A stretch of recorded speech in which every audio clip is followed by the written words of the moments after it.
Assalamualaikum warahmatullahi wabarakatuh. Halo kawan, berjumpa kembali bersama Boxem, channel yang siap menyajikan informasi seputar dunia MotoGP serta sinematik story pembalap. Dan melalui kutipan dari Gunter Wisinger, salah satu jurnalis senior ternama yang juga pernah menjadi pemimpin redaksi dan direktur pelaksana salah satu media olahraga asal Jerman, di mana melalui artikelnya, beliau berusaha merinci dan meraba perjalanan Honda, yang dari segudang kesuksesan hingga timbul pertanyaan yang tak kunjung terjawab. Ada apa dengan kehancuran Honda sekarang? Dan melalui data valid yang disajikan, saya akan coba mengaplikasikannya dalam video berikut ini. Jadi tonton video ini hingga tuntas, biar jelas dan tidak ada salah paham ya kawan. Kesuksesan Marc Marquez dalam memainkan kartunya yang diawali keputusannya untuk mengakhiri ikatan bersejarah dirinya dengan RC Tuan Trivi di akhir musim 2023 dan meletakkan kembali kartunya di awal musim 2024 dengan meloncat ke tim satelit, namun dengan label Ducati di belakangnya. Dan kini sedang dalam fase terbaik dengan bir pack merah yang dia idam-idamkan untuk tahun depan. Itulah 90% sorotan publik saat ini. Sayangnya, di balik kesuksesan Marquez dengan targetnya yang telah tercapai di 2025, ada Honda yang terlupakan, di mana mantan pabrikan yang pernah membesarkan nama Marquez di MotoGP tersebut, kini menjadi pabrikan mediocre. Sederhananya, semua diawali dari insiden fatal yang dialami Marquez di seri Jerez 2020 lalu. Sejak itu, para petinggi Honda seolah menebus kegagalan yang telah lama tidak mereka sadari, di mana kejayaan Honda bersama Marquez telah mengorbankan pengembangan prototipe mereka yang saat ini telah menjadi konsekuensi Honda, dengan diagnosa yang salah satunya masalah lama, yaitu minimnya traksi pada roda belakang. Artinya pencapaian gelar juara dunia yang diperoleh Marquez di tahun debutnya pada 2013 dan kemenangan beruntunnya selama 10 seri pertama di musim 2014 serta deretan prestasi hingga 2019 adalah bakat murni dari seorang Marc Marquez. Sebelumnya Honda juga sudah pernah kalah dengan pemikirannya ketika Honda menolak untuk mengakui bakat luar biasa dari seorang Valentino Rossi ketika pembalap Italia itu berseragam Repsol dan berpikir bahwa semua pembalap akan menonjol dengan RC Tuan Trivi 5 silinder 990cc di garasi mereka. Tapi apa kenyataannya? Honda dibuat terdiam dengan keputusan berani seorang Valentino Rossi meninggalkan Honda pada 2003 dan terbukti sukses dengan kemenangan perdana di seri perdana bersama motor yang telah 11 tahun nihil gelar juara, yaitu Yamaha, di sirkuit Welcome Afrika pada 2004 silam. Yang kemudian diteruskan dengan gelar juara dunia di tahun pertamanya bersama Yamaha pada 2004, 2005, 2008, dan 2009. Sedangkan Honda dengan RC Tuan Trivi yang mereka agungkan dan tanpa sosok seorang Valentino Rossi, Honda hanya bisa meraih 2 gelar juara dunia selama 9 tahun, sejak 2004 sampai 2012, bersama Nicky Hayden pada 2006 dan Casey Stoner pada 2011. Situasi sulit yang hampir serupa, dan mungkin akan serupa, di mana pada tahun 2020, Marquez mengalami bencana di seri Jerez, yang memaksanya mengukir masa paling kelam dalam karirnya dengan 0 poin. Kemudian pada 2021, Marquez hanya mampu menang di 3 seri yaitu Sachsenring, Austin, dan Misano, yang menempatkannya di peringkat ke-7 di akhir klasemen kejuaraan 2021. Di tahun berikutnya semakin buruk, dengan hasil akhir klasemen di peringkat ke-13 pada 2022 dengan 113 poin, dan peringkat ke-14 pada 2023 dengan 96 poin. Selebihnya, Marquez terus menekan Honda Racing Corporation untuk memberinya motor pemenang. Sayangnya Honda Racing Corporation tidak menanggapinya, atau bahkan mungkin kebingungan akan memulai perombakan dari mana, karena saking terlalu lamanya mereka tertinggal dari development para pabrikan Eropa. Sekarang kita coba flashback di mana pabrikan Jepang pernah berjaya dan mendominasi persaingan di kelas tertinggi dengan inovasi dan teknologinya. Terutama Repsol Honda yang memperkenalkan gearbox ala Formula One pada 2010 yang diberi nama keren, Seamless Shift Gearbox, yang memiliki peran sangat signifikan terhadap peningkatan akselerasi motor karena membuat pengapian yang dihasilkan piston seolah tanpa jeda, alias seperti motor matic, yang kemudian disempurnakan pada 2013. Sedangkan pabrikan lain masih memakai gearbox konvensional. Sayangnya dalam beberapa tahun terakhir, Honda mengabaikan sisi elektronik dan aerodinamika, di saat pabrikan Eropa telah berada 2 langkah di depan mereka. Pada tahun 2016, Honda Racing Corporation berpisah dengan wakil presiden Honda Racing Corporation, yaitu Shuhei Nakamoto dan manajer tim Livio Suppo. Namun bersama pejabat baru, yaitu Yokoyama, Kokubu, dan Kuwata, dan manajer tim Alberto Puig, Honda tidak bisa memikirkan hal lain kecuali memfokuskan pengembangan kepada Marc Marquez, walaupun pembalap Honda lainnya terbukti kesulitan dengan RC200V. Hingga tiba pendekatan pabrikan Eropa dengan konsep development yang benar. Dimulai dari Ducati dengan kedatangan Gigi Dalicnya, yang bergerak dari Aprilia ke Ducati pada 2013. Dan Aprilia mendapat angin segar dari jebolan pedok Formula One, yaitu Massimo Rivola pada tahun 2019. Kemudian KTM juga terus mengikuti perkembangan yang terarah. Honda memang masih mampu berjaya dengan Marc Marquez, tapi indikasi kuat akan terjadi bencana adalah tidak ada pembalap Honda yang tampil cepat dan mendominasi selain Marc Marquez. Artinya nasib Honda ada di tangan Marquez.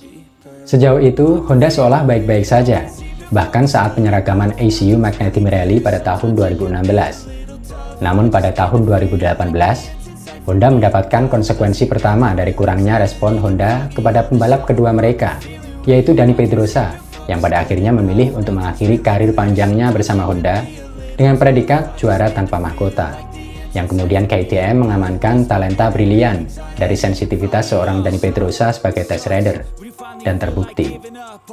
Namun setelah gelar prestisius yang diraih Marquez di tahun 2019, seolah menjadi penutup jalur menuju prestasi bagi Honda, ketika pembalap andalan Honda tidak bisa berbuat banyak dengan cedera serius pada tulang humerusnya pada 2020, yang membuat Honda berusaha memecah kebuntuan dengan membawa 4 spek motor berbeda pada musim 2021, yang berarti 4 versi RC200V yang berbeda untuk Marquez, Pol Espargaro, Alex Marquez, dan Takaki Nakagami. Pol Espargaro yang memiliki pengalaman sebelumnya dengan RC16 KTM meminta traksi yang lebih banyak di bagian belakang, dan terbukti sukses memperoleh podium ketiga di seri Qatar pada 2021. Namun Marquez menginginkan cengkraman lebih pada roda depan ketika dia kembali mengendarai RC200V pasca pemulihan cedera di Jerez. Honda pun mengikuti, namun ketika pembalap Honda lainnya termasuk pembalap pabrikan Repsol Honda, yaitu Pol Espargaro, mereka serempak mengutarakan, "Kami belum menerima suku cadang baru sejak awal musim." Yang kemudian Pol Espargaro kembali ke KTM setelah periode buruknya selama 2 tahun di Honda. Dan tidak heran jika Honda telah kehilangan beberapa pembalap papan atas dan beberapa tim satelit mereka dalam sejarah Honda di MotoGP. Karena sejak awal era MotoGP 4 tak, Honda Racing Corporation telah kehilangan tim satelit Pramac, Scott, Konica Minolta JR, Interwetten, Gresini, Mark VDS, Aspar Martinez, dan AB Motor Racing. Hanya tim All-CR milik Lucio Cecchinello yang bertahan hingga sekarang sejak memulai kerjasama bersama Honda Racing Corporation pada 2006 silam. Namun perdebatan selalu ada jika berhubungan dengan Honda Racing Corporation, di mana kedatangan pembalap Ducati ke kubu All-CR Honda pada tahun 2024 sempat mendapat negosiasi dari pihak Repsol Honda yang ingin memindahkan Zarco dari All-CR ke Repsol. Namun Lucio Cecchinello menolak dengan tegas.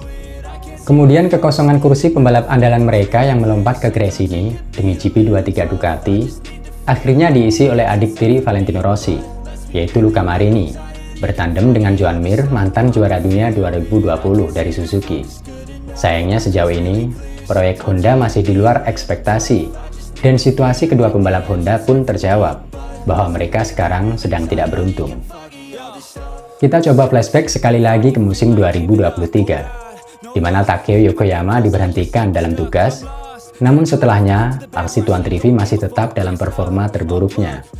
Hingga kejanggalan soal bagaimana cara Marquez mengidentifikasi motor mulai muncul, di mana Marquez memuji sasis baru dari Kalex di seri Le Mans Prancis 2023. Kemudian seketika menolaknya dengan tegas saat mendapatkan hasil buruk dan kecelakaan di Saxony dan Assen 2023. Jika Anda bertanya soal Kalex, sejauh ini tidak ada yang meragukan para insinyur perusahaan Jerman tersebut. Dan faktanya, Stefan Bradl pernah menjadi pembalap Kalex yang mampu merebut gelar juara dunia dari Marquez sebagai penunggang shooter pada kejuaraan Moto2 2011. Setelah hasil buruk dalam beberapa tahun terakhir, Alberto Puig sebagai manajer tim Repsol Honda sering mendapat kritikan. Bahkan di akhir musim 2023, sempat terdengar nama manajer legendaris Davide Brivio dalam daftar Honda Racing Corporation. Namun pada akhirnya, Honda tidak bisa berbuat banyak dan tetap mempertahankan Alberto Puig dengan misteri saham yang memperkuatnya di Honda, bahkan posisinya di MotoGP. Ngeri kan Bapak Honda satu ini kawan? Artinya ada konflik kepentingan di kubu Honda, istilahnya seperti itu. Kapan seharusnya Honda mulai tersadar dengan ketertinggalan mereka dengan pabrikan Eropa? Paling lambat, Honda seharusnya mulai terbangun setelah bercermin dari hasil 2019.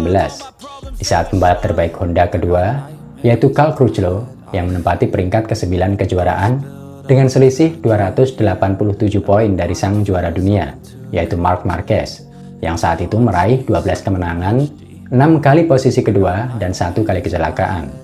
Yang artinya, pada tahun itu benar-benar sudah tidak ada keseimbangan antara Marquez dan pembalap Honda lainnya. Kemudian pada 2023, Honda memulai gebrakannya dari segi struktural.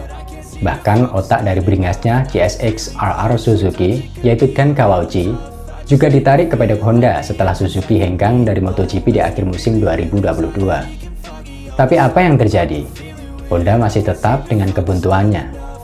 Hingga titik terendah di musim ini, tepatnya dalam 7 seri yang sudah berjalan, hampir di setiap balapan, kita tidak jarang melihat 4 pembalap Honda berjuang di grup paling belakang, yang jelas menggambarkan bahwa mereka hanya bisa berjuang sebagai pembalap Honda terbaik.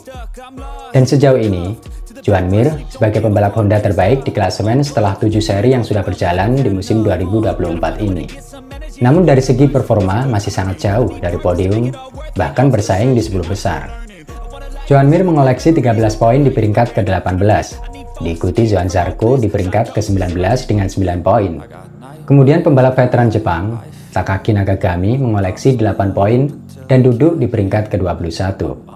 Namun yang lebih miris adalah Luca Marini, pembalap jebolan Ducati yang menjadi pengganti Marquez di Repsol Honda tersebut, hanya mampu finish dan finish tanpa 1 poin pun yang dikantonginya sejauh ini, dan menempatkan namanya di posisi ke-23 dalam klasemen kejuaraan tahun ini.